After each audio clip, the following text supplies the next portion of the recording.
പ്രിയപ്പെട്ടവരെ, കവിതയും കവിയും മനുഷ്യപക്ഷത്ത് നിൽക്കണമെന്ന് ചിന്തിക്കുന്നവരുടെ കൂട്ടായ്മയാണ് കാവ്യശിഖ. ലോകത്ത് മനുഷ്യരാശിക്ക് തന്നെ ഭീഷണിയായേക്കാവുന്ന യുദ്ധങ്ങൾ അരങ്ങേറുന്ന കാലത്താണ് നമ്മൾ ജീവിക്കുന്നത്. ഈ അവസരത്തിൽ യുദ്ധത്തിനെതിരെ കാവ്യശിഖ ഏറ്റെടുക്കുന്ന കവിതാ ക്യാമ്പയിൻ സമാധാന ജ്വാലയ്ക്ക് ഏറെ പ്രസക്തിയുണ്ട്. ഇന്ന് സമാധാന ജ്വാലയുടെ 24ാം ദിവസമാണ്. ഇന്നത്തെ പരിപാടിയുടെ ഉദ്ഘാടന ചടങ്ങിലേക്ക് സ്വാഗതം പറയുക എന്നുള്ളതാണ് എന്നെ ഏൽപ്പിച്ചിരിക്കുന്ന ചുമതല. ഇന്നത്തെ സമാധാന ജ്വാലയുടെ ഉദ്ഘാടന ചടങ്ങിന്റെ അധ്യക്ഷ ശ്രീ ശോഭ ജി ചാലക്കരയാണ്. എൻ്റെ പ്രിയ സുഹൃത്തും കാവ്യശിഖാംഗവുമായ ശോഭ ജി ചാലക്കരയെ ഏറ്റവും സ്നേഹത്തോടെ പരിപാടിയിലേക്ക് സ്വാഗതം ചെയ്യുന്നു. ഇന്നത്തെ സമാധാന ജ്വാല ഉദ്ഘാടനം ചെയ്യുന്നത് ഡോക്ടർ പ്രഭാകരൻ പഴശ്ശിയാണ്. കേരള സംഗീത നാടക അക്കാദമിയുടെ മുൻ സെക്രട്ടറിയും കേരള സാക്ഷരതാ മിഷന്റെ മുൻ ഡയറക്ടറും എഴുത്തുകാരനും പ്രഭാഷകനും ഒക്കെയായ ഡോക്ടർ പ്രഭാകരൻ പഴശ്ശിയെ ഏറ്റവും സ്നേഹത്തോടെ യോഗത്തിലേക്ക് സ്വാഗതം ചെയ്യുന്നു. ഇന്ന് കൃതജ്ഞത അറിയിക്കുന്നത് വിനോദ ഇടത്തിരിക്കുകയാണ്. എൻ്റെ സുഹൃത്തും കാവ്യശിഖാംഗവുമായ വിനോദ ഇടത്തിരിക്കുകയെ ഏറ്റവും സ്നേഹത്തോടെ നമ്മുടെ പരിപാടിയിലേക്ക് സ്വാഗതം ചെയ്തുകൊണ്ട് ഈ ക്യാമ്പയിൻ ഭാഗമാക്കായ എല്ലാ കവികൾക്കും കാവ്യശിഖയുടെ പേരിലുള്ള പ്രത്യേക നന്ദിയും സ്നേഹവും അറിയിച്ചുകൊണ്ട് നന്ദി, നമസ്കാരം. പ്രിയപ്പെട്ടവരെ, കാവ്യശിഖയുടെ യുദ്ധത്തിനെതിരായുള്ള ലോക സമാധാന ജ്വാല 4ാം ഘട്ടത്തിലേക്ക് നിൽക്കുകയാണ്. മാനവരാശിയെ സർവനാശത്തിലേക്ക് നയിക്കുന്ന യുദ്ധക്കൊതിയുമായി രാഷ്ട്രങ്ങൾ മുന്നിട്ടിറങ്ങുമ്പോൾ നാം അവയ്ക്കെതിരെ മുറവിളി കൂട്ടുകയാണ്.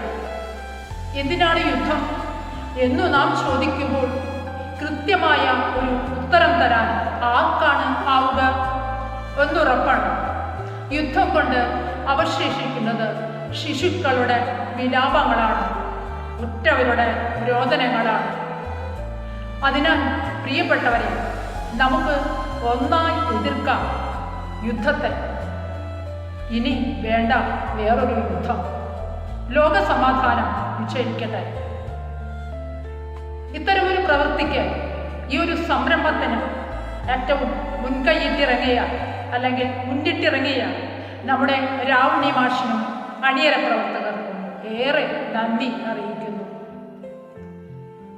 സ്വാഗതം പറയാനെത്തിയ കവിയും അധ്യാപകനുമായ ജിതേഷ് വേങ്ങൂരിനും ഉദ്ഘാടനം ചെയ്യാനെത്തുന്ന എഴുത്തുകാരനും പ്രഭാഷകനുമായ ശ്രീ ഡോക്ടർ പ്രഭാകരൻ പഴഞ്ഞിക്കും നന്ദി പറയാനെത്തിയ നമ്മുടെ കാവ്യശിഖ കോർഡിനേറ്ററും കവിയുമായ വിനോദ് എടത്തിരിക്കും ആശംസകൾ അർപ്പിക്കുന്നു.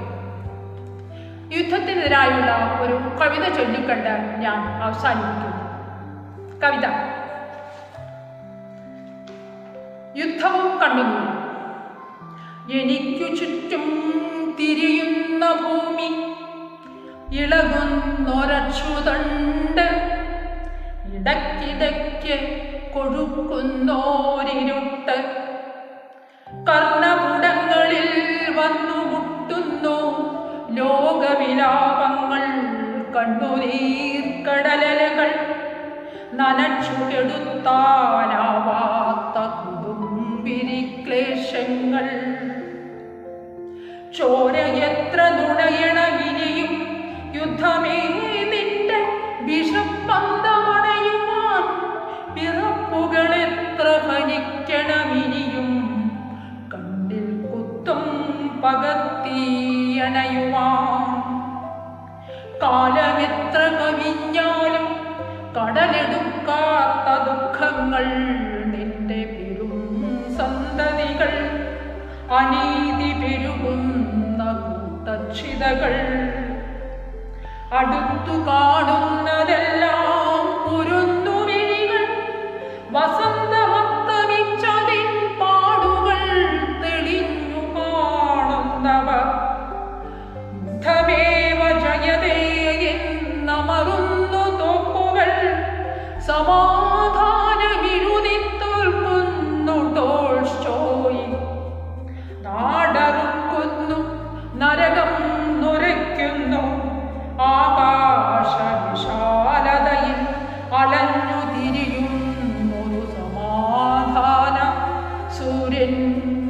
നാടറുക്കുന്നു നരകം നുരയ്ക്കുന്നു ആകാശവിശാലതയിൽ അലഞ്ഞു തിരിയുന്നൊരു സമാധാന സൂര്യൻ.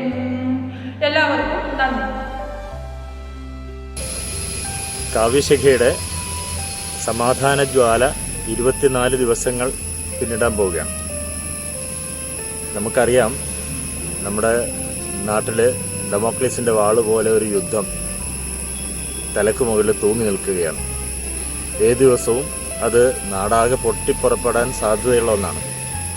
ചില പ്രത്യേക മേഖലകളിലാണ് അതിൻ്റെ തുടക്കമെങ്കിലും ഏത് നിമിഷവും അത് മറ്റ് സ്ഥലങ്ങളിലേക്ക് വ്യാപിക്കാൻ പറ്റുന്ന രീതിയിലുള്ള ഒരു കാട്ടുതീയാണ് യുദ്ധം.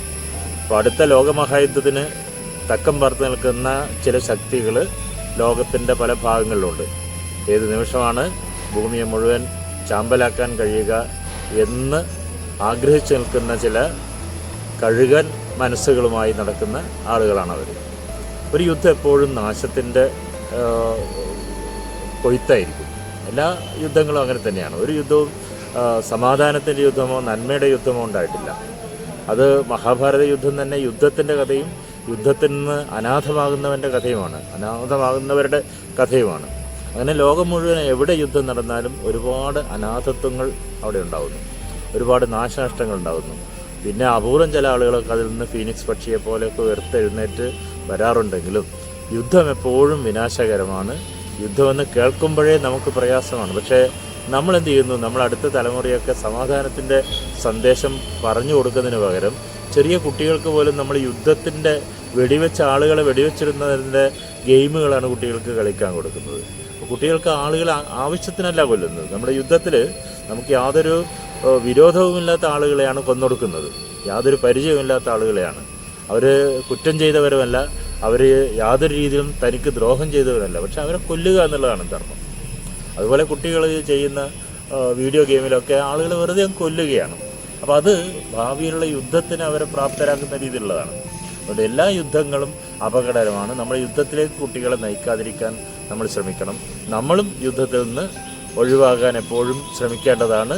ഭാഗ്യത്തിന് തൽക്കാലം യുദ്ധം ഇവിടെ താൽക്കാലിക വിരാമം ഉണ്ടാക്കിയിട്ടുണ്ടെങ്കിലും ഏത് നിമിഷവും ആ ഭീകരത നമ്മുടെ തലക്ക് മുകളിലുണ്ട് എന്നുള്ള ധാരണയോടുകൂടി പണ്ട് വൈലോപ്പിള്ളി പറഞ്ഞ പോലെ എങ്ങനെയാണ് നിങ്ങളിങ്ങനെ സുഖമായി കിടന്നുറങ്ങുന്നത്, ലോകം ഒരു യുദ്ധത്തിൻ്റെ നിഴലിലിരിക്കുമ്പോൾ നിങ്ങളെങ്ങനെയാണ് സുഖമായി കിടന്നുറങ്ങുന്നതെന്ന് അദ്ദേഹം ഒരിക്കൽ ചോദിച്ചത് എനിക്ക് ഓർമ്മയുണ്ട്. അതുപോലെയാണ് എല്ലാ മനുഷ്യരും ആലോചിക്കേണ്ടത്.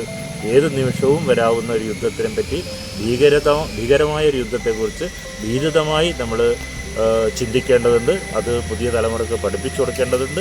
സമാധാനത്തിൻ്റെ സന്ദേശം പ്രചരിപ്പിക്കേണ്ടതുണ്ട്. കാവ്യശിഖയുടെ സമാധാന ജ്വാലയുടെ ഭാഗമായി ഒരു ക്യാമ്പയിൻ്റെ ഭാഗമായിട്ടൊരു കവിത എഴുതണം. ഞാൻ ജീവിതത്തിൽ കവിത എഴുതിയ ആളൊന്നുമല്ല, പക്ഷേ 4 വരി എന്തെങ്കിലും എഴുതണം എന്ന് രാവുണ്ണി പറഞ്ഞതിനനുസരിച്ച് ഞാനൊരു 4-5 വരികൾ എഴുതിയിട്ടുണ്ട്. അത് ഞാനിവിടെ വായിക്കാം. യുദ്ധം പരാജയപ്പെട്ടവൻ്റെയും വിജയിച്ചവൻ്റെയും വിലാപമാണ്. യുദ്ധം കണ്ണീർപ്പുഴ തടഞ്ഞുണ്ടാക്കിയ ജലസംഭരണിയാണ്. യുദ്ധം അഖിലസിൻ്റെ ഹീലാകാത്ത ഹീലിൻ്റെ നോവാണ്. അത്തും വിത്തുമറിയാത്ത കാലത്തെ കാർവർണൻ്റെ കാൽപാദത്തിനേറ്റ മുറിവാണ്. എല്ലാ യുദ്ധവും അതുപോലെ തന്നെ ആയിരിക്കും എന്ന് നാം ഓർത്തുകൊണ്ടേയിരിക്കുക. ഈ ക്യാമ്പയിൻ്റെ 24ാം ദിവസത്തെ പരിപാടികൾ ഉദ്ഘാടനം ചെയ്തതായി അറിയിക്കുന്നു. നന്ദി. പ്രിയമുള്ളവരെ നമസ്കാരം. ഞാൻ വിനോദ് എടതിരിഞ്ഞി. ചിതകൾ കത്തിയമരുമ്പോൾ, ജീവൻ ചിന്നി ചിന്നി ചിതറി ഒടുങ്ങുമ്പോൾ ചിരിച്ചട്ടഹസിക്കുന്ന ചിതലരിച്ച മനസ്സുകൾക്കെതിരെ ചിന്തകൾ കാവ്യപന്തങ്ങളാകട്ടെ, ചിതറിത്തെറിക്കട്ടെ മൗനം. 24 ദിവസമായി കാവ്യശിഖയുടെ ആഭിമുഖ്യത്തിൽ നടന്നുവരുന്ന യുദ്ധവിരുദ്ധ ക്യാമ്പയിൻ്റെ സമാധാന ജ്വാല എന്ന ക്യാമ്പയിൻ്റെ 24ാം ദിവസത്തെ ഇന്നത്തെ പരിപാടി ഔപചാരികമായി ഉദ്ഘാടനം നിർവഹിച്ചത് പ്രിയപ്പെട്ട സാഹിത്യകാരനും പ്രഭാഷകനും ഡോക്ടർ പ്രഭാകരൻ പഴശ്ശി അദ്ദേഹമാണ്. അദ്ദേഹത്തിന് കാവ്യശിഖയുടെ നന്ദി ഈ അവസരത്തിൽ അറിയിക്കുന്നു. അധ്യക്ഷത വഹിച്ചത് കവി ശോഭാജി ചേലക്കരയാണ്. ശോഭജിക്ക് ഈ അവസരത്തിൽ നന്ദി അറിയിക്കുന്നു. ഈ പരിപാടിക്ക് സ്വാഗതം ആശംസിച്ചത് ജിതേഷ് NS എന്ന പ്രിയപ്പെട്ട കവിയും കഥാകാരനുമാണ്. അദ്ദേഹത്തിന് നന്ദി അറിയിക്കുന്നു. ഒപ്പം ഇതിൻ്റെ കോർഡിനേറ്ററായ പ്രിയപ്പെട്ട ചാക്കോടി അന്തിക്കാടിനും ഇതിന് മുഖ്യ മേൽനോട്ടം വഹിക്കുന്ന പ്രിയങ്കരനായ കവി ഡോക്ടർ സി രാവുണ്ണിക്കും ഈ അവസരത്തിൽ നന്ദി രേഖപ്പെടുത്തുന്നു. ഊഷ്മളമായ വാക്കുകൾ കൊണ്ട് ആയിരക്കണക്കിന് വരുന്ന കവികൾ അക്ഷരങ്ങൾ കൊണ്ട് യുദ്ധത്തിനെതിരെ സമാധാനത്തിൻ്റെ ജ്വാല തെളിയിക്കുന്ന ഈ മഹനീയമായ പരിപാടിക്ക് എല്ലാ പിന്തുണയും നൽകി വരുന്ന എല്ലാവർക്കും കാവ്യശിഖയുടെ നന്ദി അറിയിക്കുന്നു. നന്ദി.